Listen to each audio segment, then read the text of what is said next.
एणिकी bus stop रे आउ लागबनी गरम कि बस स्टॉप रे यात्रींकर बोहिबनी झाड़ 10टी स्टॉप रे बीएमसी लगाइला बेणाचेर। हाँ आज्ञा, ग्रीष्म प्रभाव रक्षा पाइबा पई बीएमसी रो व्यापक पदक्षेप।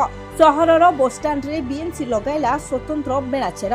अपेक्षारत बस यात्री मानकु प्रबल ग्रीष्म प्रभाव रक्षा करिबा पई भुवनेश्वर महानगर निगम बा बीएमसी पक्षरु बुधवार उद्घाटित होईछि स्वतंत्र बेणाचेर परदार बस क्यू सेल्टर। बीएमसी मुख्यालय सम्मुखरे थिबा बसस्टाण्ड रु एहा शुभारंभ होईछि।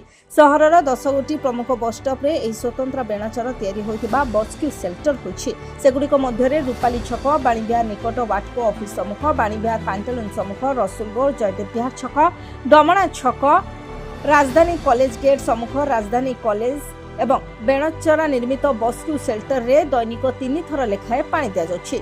फଳରେ केवल ता भितरु नुहे पार्श्ववर्ती अंचल मध्य ठंडा रहुछि, जहा द्वारा दीर्घ समय धरी प्रबल ग्रीष्म प्रभाव अपेक्षा करबाको पड़ुवा लोके माने खरारु टिके आश्वस्ति अनुभव करिबे बोली कहिसंदी भुवनेश्वर मेयर। आगामी दिन में सहर में आउ 20टी स्थान में एही शीतल बस स्टॉप व्यवस्था कराजिबो।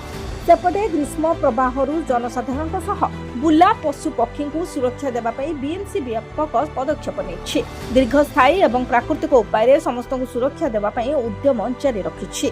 सेहिपरि विभिन्न अंचल आसुवा लोके किंबा विभिन्न स्थान को जावाई बसस्टाण्ड लोक दीर्घ समय धरि अपेक्षा करने पड़ुछि। फल लोके माने असुस्थता अनुभव करछन्ति। एथुरु रक्षा पाइबा कल्पना और फायर स्टेशन छकठारे 2टी शीतल विश्राम स्थल खोला जाइछि। लोक माने एठारे किछि समय पे आश्रय नेले खरारु रक्षा पाई परछन्ति। ए शीतल विश्राम स्थल गुडिक एसी बदल बेणाचेर द्वारा ठंडा करा जाइछि। Report Biraja news.